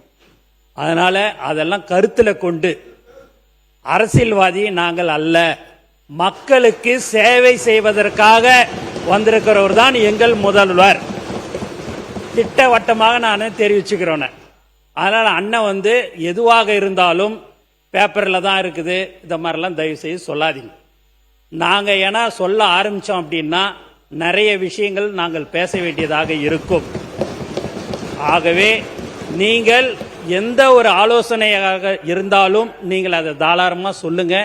எங்களுடைய முதல்வர் 234 சட்டமன்ற தொகுதிக்கும் முதல்வராக இருப்பார். மக்களுக்கு என்ன பிரச்சனை, மக்களுக்கு என்ன தேவைகளை அதை மட்டும் செய்யக்கூடிய முதல்வராக இருப்பாருன்னு. அதனால் நீங்க மூத்த உறுப்பினர் அண்ணங்கிட்ட நான் அடிக்கடிக்கு நடுவில் நான் பேச எனக்கு சங்கடமா இருக்குது. அதனால தயவு செய்து நீங்கள் எதுவாக இருந்தாலும், எந்த ஒரு விஷயம், உங்களுடைய தொகுதி விஷயம், உங்களுடைய மாவட்ட விஷயங்கள் எதுவாக இருந்தாலும் நீங்கள் சொல்லுங்கள். நாங்கள் செய்து தர தயாராக இருக்கிறோம் என்பதை தெரிவித்துக் கொள்கிறேன். மாண்பு உறுப்பினர். மாண்பு பேரவைத் தலைவர்களே, நான் ஒன்றும் குற்றச்சாட்டு சொல்ல, நீங்க புரிஞ்சுக்கணும். என்ன காரணம்னா, இப்போ 12,600 கோடி ஒதுக்கியிருக்கீங்க. அவங்க 7,200 கோடி கொடுத்துருக்காங்க, நீங்க ஒரு 5,057 கோடி கொடுத்துருக்கீங்கன்னு நினைக்கிறேன். ஆக மொத்தம் 12,000 கோடி வருது. 13,000 கோடி செலவழிச்சு சம்பளம் அன்னைக்கு 260, 268 தான் கொடுத்துருப்பாங்க. 268, 270 கொடுத்துருப்பாங்க. இப்ப சம்பளம் உயர்த்தப்பட்டிருக்கு. இப்படி இருக்க சூழ்நிலையில நீங்க 13,000 கோடி செலவழிச்சு ஒரு ஆண்டில் 50 நாட்கள் தான் வேலை கொடுத்திருக்கிறோம். இப்ப நீங்க இன்னும் நீங்க 125 நாள் வரணும்னா, 100 நாள் கொடுக்கணும்னாலும் இன்னும் 12,200 கோடி ஒதுக்கணும். அதுக்கு உத்தேசமாக கொடுத்த ஒன்றிய அரசு 7,000 கோடி கொடுக்குதா இல்லையா தெரியல. அதே சமயத்தில் 25,000 கோடி வேணும். நீங்க தயவுசெய்து 12,500 கோடிங்கிறது 100 நாளைக்கு நீங்க செய்யணும்னு சொன்னா 25,000 கோடி வேணும். அப்ப மீண்டும் நம்முடைய மாநிலத்தினுடைய நிதிநிலை சுமை அதிகமாக இருக்கின்ற இந்த காலகட்டத்தில் இன்னும் ஒரு 5,000 கோடி நீங்க ஒதுக்கீடு செய்ய வேண்டிய அவசியம் வரும். மக்களுக்காக வேண்டி செய்யலாம், ஒன்றும் தப்பு இல்லை. மற்ற வேலைகள்லாம் நிறுத்திட்டு கூட நீங்க செய்யலாம். நீங்க முடிவெடுங்க. அதுக்கு தான் சொல்றேன், எல்லாம் மக்களுக்கு வேலை கிடைத்தால் போதும். காரணம், எங்கேயும் தமிழ்நாட்டில் எந்த நதியும் ஓடவில்லை, எந்த நதியும் இல்லை தமிழ்நாட்டில். எங்க பார்த்தாலும் வறட்சியாக இருக்கிறது, மழை பொழிவு ரொம்ப குறைந்து. எங்க மாவட்டத்தில் எல்லாம் 86% பெண்கள் இதை நம்பித்தான் இருக்காங்க. நீங்க 100 நாள் வேலையை ஆரம்பிச்சாச்சுன்னா பூரா எல்லாரும் நிற்பாங்க, பதிவு செய்வாங்க, வேலைக்கு வரணும்பாங்க. பெண்கள் மட்டுமல்ல, மாற்றுத்திறனாளிகள் வருவார்கள், அதே மாதிரி ஆண்களும் வருவார்கள். 10 தோட்டம் இருக்கும், ஒரு தோட்டத்தில் கூட ஒரு சொட்டு தண்ணி இல்லை. 100 நாள் வேலையில காத்திருப்பதை நான் பார்த்திருக்கிறேன் நேரடியாக. எத்தனையோ விவசாயிகள் பெரிய தோட்டங்கள் வைத்திருக்கின்றவர்கள் 100 நாள் வேலைக்கு வருவதை பார்க்கின்ற பொழுது கண்ணீர் தான் வரும். அந்த அளவிற்கு இந்த திட்டம் ஏழை எளிய மக்களுக்கு, கிராமப்புற மக்களுக்கு, வேற எந்த வேலை வாய்ப்பும் இல்லாத இந்த வேலை ஒன்றையே நம்பி இருக்கின்ற பெண்கள் 87% இருக்காங்க. பெண்கள்லாம் பூராத்தை தான் நம்பியிருக்காங்க. நீங்க 12,500 கோடி ஒதுக்கி இருக்கிறது சந்தோஷம். ஆனா இதுல எவ்வளவு வேலை செய்ய முடியுங்கிறத நீங்க நிர்ணயிச்சுக்கோங்க. 100 நாள் வேலை கொடுப்பது என்றாலே 25,000 கோடி, கண்டிப்பாக 20,000 கோடிக்கு மேல உங்களுக்கு தேவைப்படும் என்பதை நான் சொல்லி அடுத்ததாக கிராமப்புற சாலை திட்டத்திற்கு வருகிறேன். நம்ம கிராமப்புற சாலை திட்டம் என்றால் தமிழ்நாட்டில் 72ல் கிராமத்திற்கு சாலை அமைக்க வேண்டும் என்று சிந்தித்த ஒரே தலைவன் முத்தமிழறிஞர் கலைஞர். அவர் தான் கிராமப்புற சாலை திட்டத்தை கொண்டு வந்தார். வேற யாரும் கொண்டு வரல. இந்த காங்கிரஸ் ஆட்சி காலத்தில் கொண்டு வரல, எப்ப எந்த காலத்திலும் கொண்டு வரல. 72ல் கொண்டு வந்தாங்க. அந்த திட்டம் இப்ப மீண்டும் முதலமைச்சர் கிராமப்புற சாலை திட்டம் என்று எடுத்து ஏறத்தாழ 8,700 கோடிக்கு மேல் செலவிடப்பட்டு அந்த சாலைகள் எப்படி அமைக்க வேண்டும் என்பதை முதலமைச்சர் அவர்கள் 15 மில்லிமீட்டர் இருக்கக்கூடிய சாலைகளை 20 மில்லிமீட்டர் உயர்த்த வேண்டும். அந்த பிட்வீன் கான்கிரீட் என்பதை 15 20 ஆக்கணும். அது பிட்வீன் அந்த பிட்வீன் மேக்னட் என்பதும் பிஎம்சி பிஎம்பிசி என்பதை மாற்றி நெடுஞ்சாலைத்துறைக்கு சமமாக, நெடுஞ்சாலைத்துறை வந்து உங்களுக்கு எவ்வளவு எஸ்டிமேட்னு தெரியும், நீங்க ரெண்டையும் கம்பேர் பண்ணி பார்க்கணும். எங்களுடைய உள்ளாட்சி துறையில் போடப்பட்ட சாலைகள் தமிழ்நாட்டில் இருக்கின்ற கிராமத்தை இணைத்த சாலைகளை பார்க்க வேண்டும், பார்த்துவிட்டு பேச வேண்டும். கிராமப்புறத்தில் இருக்கின்ற மக்கள் நம்முடைய கலைஞர் கனவு இல்லத்தையும் நம்முடைய முதலமைச்சர் சாலை திட்டத்தையும் இன்னும் மறக்க மாட்டார்கள். இப்படிப்பட்ட சாலைகள் போடப்பட வேண்டும் என்பார்கள். அந்த அளவிற்கு தரமான சாலைகள், குறைந்த நீங்க சொல்றீங்க ஒரு திட்டம் தீட்டுகின்ற பொழுது 36% லெஸ் போட்டிருக்காங்க அப்படின்னு கூட சொன்னார். முடிச்சிருங்க, ஒரு 2 நிமிஷம் முடிச்சுங்க. ஏன்னா இன்னும் அதிகமாக நீங்கள் பேச வேண்டும். உங்களுடைய கொறடா அனுமதி எடுப்பாருன்னா இன்னும் 2 திராவிட முன்னேற்ற உறுப்பினர்களுக்கு நான் அனுமதி அளித்திருக்கிறேன் பேச. அந்த நேரத்தை நீங்கள் எடுத்துக்கொண்டதாக கருதி அந்த 2 பேருடைய நேரத்தை நான் குறைத்து விடுகிறேன். அப்படி அவங்க கொறடா ஒப்புக்கொண்டால் அப்படி கூட நீங்க செய்யுங்க. ஏன்னா 30 நிமிடத்துக்கு மேல பேசிக்கொண்டே இருக்கிறார். குறுக்கீடு இல்லாமல் 31 நிமிடம் ஆகிவிட்டது. முடிச்சிருங்க. நன்றி சொல்லுங்க. நீங்க கொறடாவெல்லாம் எங்களுக்கு காரணம் சொல்லக்கூடாது. ஆக மொத்தம் 20,000 கிலோமீட்டர் நாங்கள் நாங்க அந்த பணிகளை செய்திருக்கிறோம். மொத்தம் 28,600 கிலோமீட்டர் பல்வேறு திட்டங்கள்ல பிஎம்ஜிஓசி எல்லாம் தமிழ்நாட்டில் முடிந்து விட்டது. 5 கிலோமீட்டருக்கு மேலதான் போடணும் மத்திய அரசினுடைய திட்டம். ஆனால் நாங்கள் 2 கிலோமீட்டர் வரை போடலாம் என்று மத்திய அரசிடம் அனுமதி கேட்டோம், கொடுக்கவில்லை. தமிழ்நாட்டில் பிஎம்ஜிஓசி திட்டமே முடிந்து விட்டது, 10 ஆண்டுகளுக்கு மேலாகிவிட்டது. அதெல்லாம் சீர் செய்ய வேண்டிய கட்டாயம் வருங்காலத்தில் இருக்கிறது. நீங்கள் செய்வீர்கள், அதை செய்யுங்கள், கேட்டு செய்யுங்கள். அதே போல பிஎம்ஜிஓசி திட்டத்தில் இப்ப அந்த சாலைகளுடைய நீளத்தை குறைக்க வேண்டும். நாங்கள் தமிழ்நாட்டில் கிட்டத்தட்ட 28,600 கிலோமீட்டர் சாலைகள் 15,000 கோடியில் மிக தரமான சாலைகள் உள்ளாட்சித்துறையின் மூலமாக நபார்டு திட்டம், பிஎம்ஜிஓசி திட்டம், தமிழக முதலமைச்சர் நம்முடைய சாலை திட்டம், இதையெல்லாம் மிக சிறந்த திட்டங்களாக மக்களால் ஏற்றுக்கொள்ளப்பட்ட திட்டங்கள்லாம் இன்றைக்கு முடிவடைந்திருக்கிறது. ஆக சாலை மேம்பாட்டு திட்டத்திலே நம்ம ரொம்ப சிறப்பா பண்ணியிருக்கோம். முதலமைச்சர் அவர்கள் கூட சொன்னார்கள், அதற்கு எவ்வளவு செலவாயுது என்பதை நீங்கள் நெடுஞ்சாலைத்துறைக்கும் உள்ளாட்சி துறைக்கும் நீங்கள் ஒப்பிட்டு பார்க்கலாம். அந்த அளவிற்கு தரமான சாலைகள்லாம் நம்முடைய தமிழகத்திலே கடந்த காலத்திலே நிர்ணயிக்கப்பட்டிருக்கிறது. இதுபோக மகளிர் திட்டத்தை பற்றி சொல்லுகின்ற பொழுது 1989ஆம் ஆண்டு முதலாக தர்மபுரி மாவட்டத்தில் சுய உதவி குழு பெண்கள் தங்கள் சொந்த காலால் நிற்க வேண்டும் என்று நினைத்து அந்த திட்டத்தை இந்தியாவிலே உருவாக்கிய ஒரே முதலமைச்சர் எங்கள் முதல்வர் தமிழகத்தினுடைய சிற்பி முத்தமிழறிஞர் டாக்டர் கலைஞர் என்பதை நான் நினைவுகூர விரும்புகின்றேன். அவர் திட்டத்தை துவங்கினார். அந்த திட்டம் சிறப்பாக நிறைவேற்றுச்சு. எந்த கடை வாங்கினாலும் பெண்கள் வயிற்ற கட்டி வாயை கட்டி கூட கடன், ஆண்களுக்கு யாரும் கடன் கொடுக்க மாட்டான், பெண்களுக்குன்னா கடன் கொடுப்பான். பெண்கள் கடன் கொடுத்தா அது ரொம்ப சிக்கனமாக வைத்து அந்த கடனை திருப்பி வைப்பார்கள். பால் கணக்குனாலும் காலையில் கோடு போட்டுக்கிட்டு இருப்பாங்க. கிராமங்களில் வீடுகள் பார்க்கலாம், என்ன கோடு போட்டிருக்குன்னு, எத்தனை லிட்டரு பிச்சிருக்காங்க. அந்த அளவிற்கு ஒரு பெண்களுக்காக உருவாக்கப்பட்ட சுய உதவி குழு திட்டம். They are standing their own Lex. பெண்கள் மகளிர் அவர்கள் சொந்த காலால் நிற்க வேண்டும் என்பதற்காக உருவாக்கப்பட்ட அருமையான திட்டம் இன்றைக்கு இந்திய அளவில் ஏற்றுக்கொள்ளப்பட்டிருக்கிறது. அதற்கு பின்னால் மகளிர் திட்டம், women development corporation, skill development corporation, இதெல்லாம் அதை தொடர்ந்து உருவாக்கிய திட்டங்கள். திறன் மேம்பாடு, அது மகளிர் மேம்பாடு, இதெல்லாம் கொண்டு வந்திருக்கீங்க. இதுல கிட்டத்தட்ட உறுப்பினர் ரெட்டியார்பட்டி வே நாராயணன் அவர்கள் தப்பு 35 நிமிடம் நீங்க மான் உறுப்பினர் இல்ல, மிகவும் மிகவும் அனுபவம் வாய்ந்த ஒரு மூத்த உறுப்பினர். சில கருத்துக்கள் அரசுக்கு பயனுள்ளதாக இருக்கும் என்ற அடிப்படையில் தான் உங்களை இவ்வளவு நேரம் நான் பேச அனுமதித்து 30 நிமிடம் ஆகிவிட்டது. நன்றி சொல்லி முடிச்சிடணும். நன்றி சொல்லுங்க. இதுல ரொம்ப முக்கியமா ஜூலை மாசம் பார்த்தீங்கன்னா இந்திய அளவிலே இந்த விபிஜி ராம்ஜி திட்டம் மிக சரிவான நிலையில் இருக்கிறது. தமிழகத்தில் கூட 71 லட்சம் பேருக்கு தான் வேலைவாய்ப்பு வழங்கப்பட்டிருப்பதாக ஒரு மாத காலத்தில் 71 லட்சம். கடந்த ஆண்டை ஒப்பிட்டு பார்த்தால் 2,41 லட்சம் பேருக்கு மகாத்மா காந்தி வேலை உறுதியளிப்பு திட்டத்தில் வழங்கப்பட்டிருக்கிறது. இதனுடைய தொடர்ச்சியாக நாம் பார்க்கின்ற பொழுது இந்த மகளிர் மேம்பாட்டு திட்டத்தை பொறுத்தளவில் இதுல 1,00,000 கோடி 1,00,000 கோடி கடன் இணைத்திருக்கிறார்கள் எங்களுடைய அரசு. அது போக ஸ்கில் டெவலப்மெண்ட் கொண்டு வந்திருக்காங்க. ஸ்கில் ரெஜிஸ்ட்ரி எங்களுடைய முதலமைச்சர் ஓபன் பண்ணியிருக்காங்க.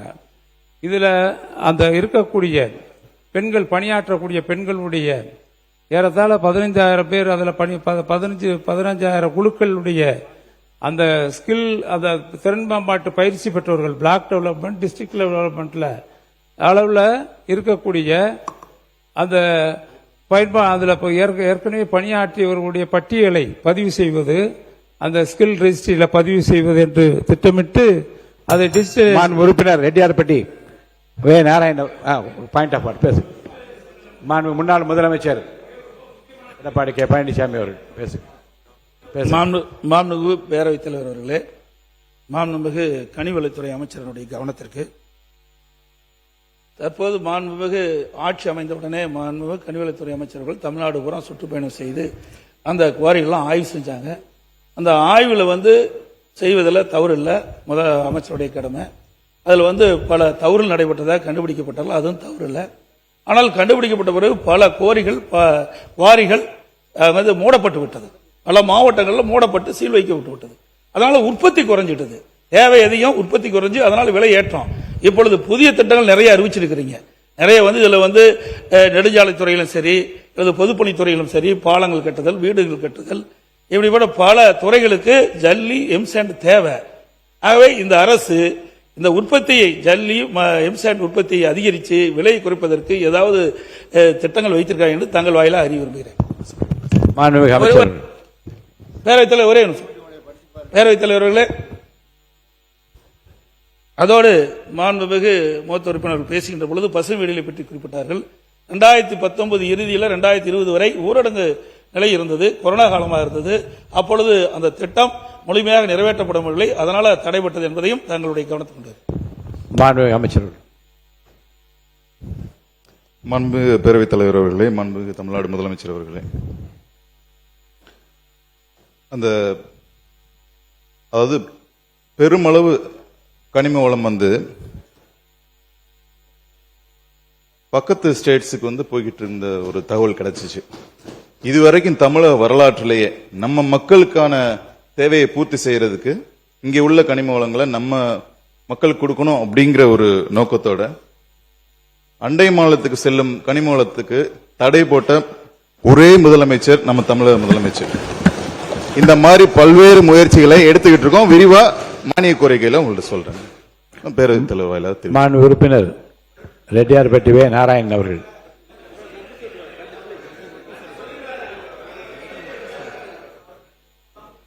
இல்லங்க இல்ல நீ அப்படி சொல்லக்கூடாது, நன்றி சொல்லக்கூடாது, பண்றேன் சொல்லக்கூடாது, தப்பு. நீங்க நான் நிறைய அதிகமான நேரம் உங்களுக்கு ஒதுக்கிறேன். நன்றி சொல்லி முடிங்க. இப்ப நன்றி சொல்லுங்க. அப்ப நன்றி சொல்லி முடிங்க. இதுல நான் இந்த ஏற்கனவே திறன் பயிற்சி பெற்றவர்களுடைய பட்டியலை தயார் செய்து டிஜிட்டலைஸ் பண்ணணும். ஒன்று, அது டிஜிட்டலைஸ் பண்ணுறதோடு மட்டுமல்லாமல் அவர்களுக்கு எல்லாருக்கும் ஒரு பயிற்சி பெற்ற கிட்டத்தட்ட ஒரு 5000 பேருக்கு எங்களுடைய ஆட்சி காலத்தில் டேப் கொடுக்கணும்னு முடிவு செஞ்சிருந்தோம். அதெல்லாம் கொடுக்கல. அதை கொடுங்க. நான் ரெண்டு விஷயம் மட்டும் நான் சொல்லிடுறேன். இதில் ரொம்ப முக்கியமாக என் மாவட்ட விஷயத்தை ஒரே விஷயம் சொல்லிடுறேன். எங்களுடைய மாவட்டத்தில் வைகனிலிருந்து கூட்டு குடிநீர் திட்டம், அந்த இதற்கான அனைத்து எல்லா டீட்டெயில் ப்ராஜெக்ட் ரிப்போர்ட் தயார் செய்யப்பட்டு சட்டமன்றத்தில் அறிவிக்கப்பட்டு அந்த பணி இருக்கு. இப்ப கடுமையான வறட்சி நிலக்கோட்டை தொகுதி, ஆத்தூர் தொகுதி, திண்டுக்கல் தொகுதி, கடுமையான ஒரு சொட்டு தண்ணீர் இல்லாமல், சின்னாலப்பட்டியில் ஒரு சொட்டு தண்ணீர் இல்லை. சின்னாலப்பட்டி பேரூராட்சியில் என்னுடைய தொகுதியில் நான் இல்லை என்று மறுக்க முடியாது. ஏனென்றால் அத்தனை அணைகளும் காமராஜர் சாகர் அணை, குடிநீருக்காக கட்டப்பட்ட அணை வறண்டு விட்டது. இப்போ ஒரு சொட்டு தண்ணீர் இல்லை. நீங்க எங்களுக்கு 32 கிலோமீட்டர் எங்க ஊரை தாண்டி தான் வைக போகுது. நாங்க மதுரைக்கு போகுது, எல்லா ஊருக்கும் போகுது, தெற்க இருக்க ஊருக்கெல்லாம். ஆனா எங்களுக்கு அந்த திட்டம் தீட்டப்பட்டு அது நிலுவையில் இருக்கிறது. அந்த திட்டம் கண்டிப்பாக 700 கோடியில 600 கோடியில திட்டம் தீட்டப்பட்டிருக்கு. அது நிறைவேற்றப்பட வேண்டும். இன்னொரு முக்கியமான விவசாயிகளுக்கு எங்க மாவட்டம் ஒரு 4 நாராயணன் அவர்கள் நீங்க பேசலாம். தயவுசெய்து உறுப்பினர் நீர்வளத்துறை அமைச்சர் அவர்கள் உட்காருங்க. பேரவைத் தலைவர் அவர்களே, 25-26 29,465 கோடி ஒதுக்கப்பட்டது.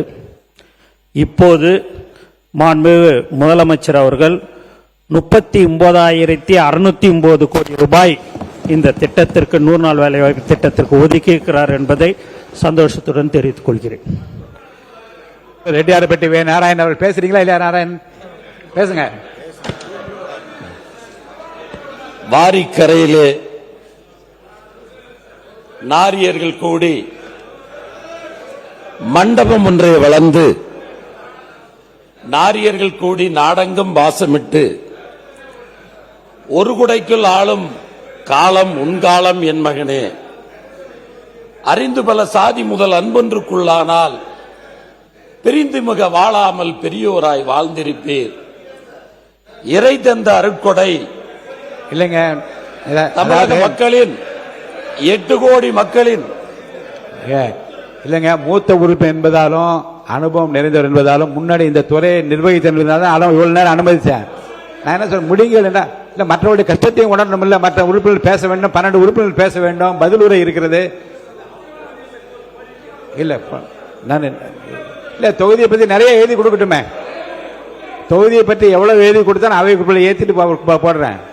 நான் நன்றி சொல்ல நன்றி நன்றி மட்டும் சொல்லி நன்றி சொல்லி முடிங்க. ஒரே ஒரு பிரச்சனை நன்றி சொல்லி இல்ல, எங்கள் மாவட்டத்தில் கிறிஸ்தவ வன்னியர்கள்லாம் அவங்க இருக்கிறதுல பிசியா இருக்காங்க. கிட்டத்தட்ட 7 லட்சம் 1.5 லட்சம் பேர் இருக்காங்க. தமிழ்நாட்டில் 7 லட்சம் பேர் இருக்காங்க. கிட்டத்தட்ட 1 கோடிக்கு ஏன் கொடுக்க முடியாது? 1 கோடிக்கு பக்கமாக வன்னியர் சமுதாயம் இருக்கிறது. 1 கோடிக்கு மேல இருக்காங்க. அதுல ஒரு 7 லட்சம் பேருக்கு மட்டும் அவங்க எம்பிசில இடம் பெறாம இருக்காங்க. அதுக்கு கட்டாயமாக அது அவங்க எம்பிசி பட்டியலில் நாம் சேர்ப்பதற்கு இங்க முதலமைச்சர் அவர்கள் அமர்ந்திருக்கிறார்கள். எம்பிசி பட்டியலில் சேர்த்தால் 1.5 லட்சம் கிறிஸ்தவ வன்னியர்கள் எங்களுடைய மாவட்டத்தில் அவர்கள் இன்னும் பிசியாக இருக்கிறார்கள். அதற்கு பல முயற்சிகள் தடங்களாயிருச்சு. நீங்க இருக்க காலத்தில் அதை பிடிங்க. நன்றி, வணக்கம். அவை முன்னவர் அவர்கள். மாண்பு பேரவைத் தலைவர் அவர்களே, மாண்பு அமைச்சர் அங்கு முன்னாள் அமைச்சர் அவர்கள் குறிப்பிடுகிற போது கிறிஸ்தவ வன்னியரை பற்றி இங்கே குறிப்பிட்டார்கள். நீங்கள் 5 ஆண்டு காலம் இருந்தீர்கள், ஏன் அதை நிறைவு செய்யவில்லை என்பதுதான் என்னுடைய கேள்வி. மாண்பு வேளாண் துறை அமைச்சர் அவர்கள். மாண்புமிகு பேரவைத் தலைவர் அவர்களே, முன்னாள் அமைச்சர் 9 முறை சட்டமன்ற உறுப்பினர் அவர்கள் கூறினார், நாங்கள் தான் வீடு கட்டி கொடுத்தோம் சொன்னாங்க. வீடு கட்டி கொடுத்தீங்க, ஆனா அந்த வீட்டோட தரத்தை எப்படி இருக்குன்னு கொஞ்சம் போய் பாருங்க. ஒவ்வொரு வீட்லயும் பாத்தீங்கன்னா அங்கங்க உடைஞ்சி தொங்குது, கம்பி தெரியுது. இதுல பாத்தீங்கன்னா அதுக்கு மறுசீரமைப்புன்னு சொல்லி 50,000 55,000 சொல்றீங்க. ஆனா பாத்தீங்கன்னா 2 கிலோ சிமெண்ட பூசி விட்டு ஒரு வெள்ளை சின்னாம்பு அடிச்சுட்டு மறுசீரமைப்பு பண்ணிருக்காங்க. இதை கொஞ்சம் ஆய்வு செய்யுங்க.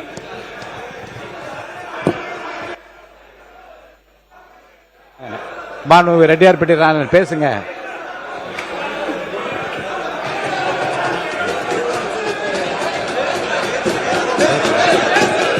வாரிக்கரையிலே மண்டபம் ஒன்றை வளர்ந்து நாரியர்கள் கூடி நாடெங்கும் வாசமிட்டு ஒரு குடைக்குள் ஆழ்வாய் உன்காலம் என் மகனே, ஐயா வைகலத்திரட்டினுடைய ஒருத்தர் மட்டும் வரிகளை இந்த நாட்டிற்கு சொல்லி மாண்பு உறுப்பினர் உட்காருங்க. யாராவது ஒருத்தர் உட்காருங்க. மாண்புமிகு உறுப்பினர் கே என் நேரு அவர் பேசுறாரு. மாண்பு உறுப்பினர் கே என் நேரு உட்காரு. மற்றவங்களாம் உட்காருங்க.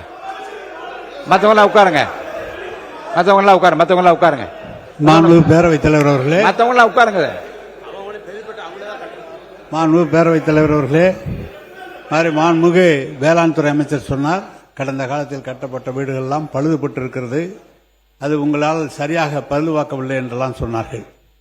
உங்களுக்கு தெரியும், 1986ஆம் ஆண்டிலிருந்து இந்திரா காந்தி அவர்களுடைய காலத்திலிருந்து அந்த வீடு 13,000 ரூபாயில் ஆரம்பிக்கப்பட்டது. அப்பெல்லாம் நாங்கள் சேர்மன், அவரும் சேர்மன், அவர் அந்த ஊர் சேர்மன், நான் புள்ளம்பாடி சேர்மன்.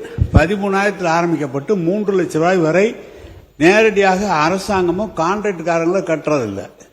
அது இந்த பயனாளி பெருமக்களை கட்டுவது. அதுதானே தவிர பயனாளிகள் ஒவ்வொருவர் கூடுதலாக காசு பணத்தை போட்டு கட்டுகிறார்கள். ஒருவருடன் பணம் இல்லை என்று சொன்னால் இருக்கிறதை வைத்து கட்டுகிறார்கள்.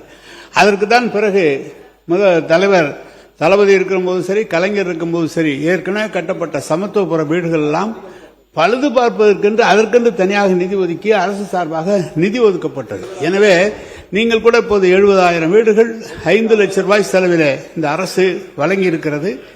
இதை இன்னைக்கு ஏற்கனவே நம்முடைய அமைச்சர் அவர்கள் நேரடியாக சென்று பார்த்தார்கள். எல்லாம் பேஸ்மெண்ட் அளவில் இருக்கிறது என்றெல்லாம் சொல்லி இருக்கிறார்கள். அது பயனாளிகள் பெருமக்கள் அவர்களுடைய சௌகரியத்துக்கு கட்டி கொண்டு வருகிறார்கள். நீங்களாவது நல்ல முறையில் அந்த 5 லட்சத்தில் கட்டியிருக்கிறீங்க. நாளைக்கு உங்களை பார்த்து நீங்க கட்டினது சரியில்லைன்னு சொல்லாத அளவுக்கு நீங்க பார்த்துக்கீங்க. அவ்வளவுதான் சார். ஓகே ஓகேங்க, ஓகே, நாங்க தெரிஞ்சுக்கிறோம். ஓகே ஓகே, நான் தெரிஞ்சுக்கிறோம். மாண்புமிகு பேரவைத் தலைவர்களே, கடந்த 5 ஆண்டு காலத்துல கட்டி கொடுத்த வீடுகள் வந்து நிறைய இடத்துல இடிஞ்சு தொங்குது. அதை வந்து அந்த மக்கள்கிட்ட கேட்டா தெரியும். ஆனா நமது முதலமைச்சர் ஆட்சியில கட்டி கொடுக்கிற வீடு இன்னொரு 50 ஆண்டுகளுக்கு வந்து ரொம்ப தரமா இருக்குன்றதை தெரிவித்துக் கொள்கிறேன். மாண்பு உறுப்பினர் உட்காருங்க. மாண்பு நீர்வளத்துறை அமைச்சர் அவர்கள். மாண்பு நீர்வளத்துறை அப்புறம் தானே நீங்க அடுத்து உட்காருங்க. மூத்த உறுப்பினர் சொன்னாரு, நீங்களாவது ஒழுங்கா கட்டுங்க, நாங்க குறை சொல்லக்கூடாது அப்படின்னாரு. நாங்க எது செஞ்சாலும் சரியாதான் நாங்க செய்வோம். நீங்க ஐயோ ஐயோலாம் என்னாதீங்க. நீங்க நல்லா தெரிஞ்சுங்க. நீங்க ஒண்ணு நல்லா தெரிஞ்சுங்க உறுப்பினர்லாம், நீங்க கொஞ்சம் நல்லாவே தெரிஞ்சுங்க. இனி நீங்க கனவு கண்டா கூட இனிமேல் பட்டு நீங்க ஆட்சிக்கு வர முடியாது என்பதை தெளிவா சொல்லிக்கிறோம். புரியுதுங்களா? நீங்க இல்ல நீங்க அவர் வந்து மாண்பு உறுப்பினர் அவருக்கு என்ன சொன்னாரு, நீங்களாவது குறை சொல்லாத அளவுக்கு கட்டுங்கன்னு சொன்னார். அதை தான் நாங்க சொல்றோம். கண்டிப்பாக நாங்க தரமானதமா தான் கட்டுவோம். அதுக்கு தான் இந்த 5 லட்சம் ரூபாய். இதுங்க கலவைக்கு தான் நாங்க போய் பார்த்துட்டு தான் சொல்றேன். வாய்ப்பு தானே நான் தான் உங்களுக்கு சொல்லிட்டேன். நாங்கள் அரசியல்வாதி அல்ல, நாங்கள் மக்களுக்கு செய்ய வந்திருக்கிறோம். நீங்க அதை புரிஞ்சுக்கிங்க. இத நீங்க சபையில வந்து நீங்க பேசும்போது நீங்க வந்து அது எப்படி பேசணுன்றதெல்லாம் உங்களுக்கு தெரியும். அப்படி இருக்கும்போது ஒரு மூத்த உறுப்பினர் சொன்னார்ன்றதுக்கோசம் நான் அதை சொல்றோம். உட்காருங்க. மாண்பு உறுப்பினர் எம்ஆர்கே பன்னீர்செல்வம் அவர்கள் நீங்க பேசுறீங்களா? மாண்பு உறுப்பினர் அண்ணன், நான் உங்களுக்கு சொல்றேன், மக்களுக்கிட்ட போய் நீங்க பாருங்க. நீங்க இவ்வளவு காலம் இருங்க. நாங்க இப்போ 3 மாசம் தான் ஆச்சு. நாங்க போற இடம்லாம் என் அண்ணனை பாத்துக்கோ, என் பிள்ளைய பாத்துக்கோ, என் தம்பிய பாத்துக்கோ அப்படின்றாங்க. ஏன் இதெல்லாம் நாங்க சொல்றோம் அப்படின்னா, நாங்க உண்மையா சொல்றோன்னே, யாரும் தவறு செய்ய மாட்டோம். திரும்ப இதை சொல்லிச்சுக்கணும். புரியுதுங்களா? அதனால நீங்க வந்து உங்க இஷ்டத்துக்கு நீங்க ஏதாவது பேசணும்னுட்டு பேசாதீங்க. இல்ல, நான் அதை அனுமதிக்க மாட்டேன். மாண்புமிகு கே நேரு அவர்கள். மாண்புமிகு அமைச்சர் அவர்களுக்கு பதில் சொல்வதாக தயவு செய்து எடுத்துக்கொள்ளாதீர்கள். ஏற்கனவே பயனாளி பெருமக்கள் தான் அந்த வீட்டை கட்டுகிறார்கள். கான்ட்ராக்ட்காரர்களோ அல்லது நாங்களோ அரசு அதிகாரிகள் மேற்பார்வையிடுவது மட்டும்தான் அரசு அதிகாரிகள். அமைச்சர்களும் சென்று நீங்கள் எப்படி பார்த்து விட்டு வருகிறீர்களோ அதே மாதிரி தான் அமைச்சர்கள் பார்த்து விட்டு வருகிறார்கள். எனவே தான் நான் சொன்னது, எங்களுடைய காலத்தில் அது சரியாக இருந்தது. 1 லட்சம் வீடுகள் கட்டி அதை திறந்து வைத்து ஊரகத்துறை அமைச்சர் அவர்களும் முதலமைச்சரும் சென்று போகும்போது நானும் போயிருந்தேன். அனைத்து வீடுகளுமே இன்றைக்கு எல்லா இடத்திலையும் ஒரு அதிமுக காலத்தில் கட்டப்பட்ட வீடுகள், ஜெயலலிதா அவர்களுடைய முதலமைச்சர் ஜெயலலிதாவுடைய படம் இருக்கிறது. எங்களுடைய காலத்தில் கட்டப்பட்ட வீடுகளுக்கு கலைஞருடைய படம் போட்டு அந்த வீடு கலைஞர் திட்டம் என்று வீடுகள் போட்டு எங்கு சென்றாலும் கிராமத்தில் செல்கிற போது அந்த வீடுகள்லாம் நன்றாக தான் இருக்கிறது. மாண்பு அமைச்சர் ஏதோ பார்த்து சொல்லி இருக்கிறீர்கள். எனவே எங்கள் காலத்தில் கட்டப்பட்ட வீடுகள், அதுவும் அமைச்சர் அவர்கள் அந்த துறையிலே பாண்டித்தியம் பெற்றவர், நன்றாக பார்த்து செய்திருக்கிறார்கள். எனவே நீங்கள் சொல்வதை போல அவர் நம்முடைய வேளாண் துறை அமைச்சர் சொல்கிறார் அங்கு தொங்குகிறது என்று. இயற்கையாகவே பொதுவாக 10 வருஷம் 15 வருஷம் சொந்த வீடு கட்டுகிற போதே சில சங்கடங்கள் வருகிறது, ஆங்காங்கு இடிந்தெல்லாம் போகிறது. அதுபோல் இருக்குமே தவிர நீங்கள் எல்லாம் எல்லாமே தவறு எல்லாம் நடந்து விடுவதில்லை என்பதை நான் தெரிவித்துக் கொள்கிறேன். இதில் நான் நிறைய சொல்ல முடியும். மாண்பு உறுப்பினர் கோவை செழியன் அவர்கள். மாண்புமிகு பேரவைத் தலைவர் அவர்களே, மாண்புமிகு நீர்ப்பாசனத்துறை அமைச்சர் அவர்கள் நாங்கள் அரசியல்வாதி அல்ல அரசியல்வாதி அல்ல அரசியல்வாதி அல்ல என்ற கருத்தை மீண்டும் மீண்டும் பதிவு செய்கிறார். அது ஒளிபரப்பில் போய் கொண்டிருக்கிறது. ஆனால் தமிழக வெற்றி கழகம் என்ற அரசியல் இயக்கம் அரசியல் கட்சியாக தான் தேர்தல் ஆணையத்தில் பதிவு செய்யப்பட்டு தேர்தல் களத்தை நின்று வெற்றி பெற்று நீங்கள் ஆட்சிக்கு வந்திருக்கிறீர்கள் என்ற செய்தியும், நீங்கள் எந்த மக்களை நம்பி நம்பி எங்களை பார்த்துக் கொள்ளுங்கள் என்று சொல்லுகிறீர்கள், அதே மக்கள் தங்களை இப்படி சொல்லுகிறார்கள் என்ற புரிதலும் அடைவார்கள் என்பதை தெரிவித்துக் கொள்கிறேன். மற்றொன்று மாண்பு வேளாண் துறை அமைச்சர் ஓராண்டுக்குள் கட்டப்பட்ட வீடுகள் என்று சொன்னார். அது முற்றிலும் தவறு. 15 ஆண்டுகள் 20 ஆண்டுகள் முன்பு கட்டப்பட்ட வீடுகள் ஒருவேளை அப்படி இருந்தால் அதையும் பழுதுபார்ப்பதற்கு நிதி தந்த ஆட்சி தான் திராவிட முன்னேற்ற கழக ஆட்சியை தவிர ஓராண்டுக்குள் அது போன்ற வீடுகள் தமிழகத்தில் இல்லை என்பதை பதிவு செய்யும். நீதித்துறை அமைச்சர் அவர்கள். நீதித்துறை அமைச்சர் அவர்கள். மாண்புமிகு பேரவைத் தலைவர் அவர்களே, ஆக்சுவலாக இங்கே இந்த வீடு கட்டினதை பற்றி பேசிகிட்டு இருக்காங்க. அமைச்சர் அவரும் சொல்லிட்டு இருந்தாங்க தரம் சரியில்லை, குவாலிட்டி சரியில்லை, அதுக்கு அப்போசிஷன் வந்து நிறைய டிஃபெண்ட் பண்ணுறாங்க. All right.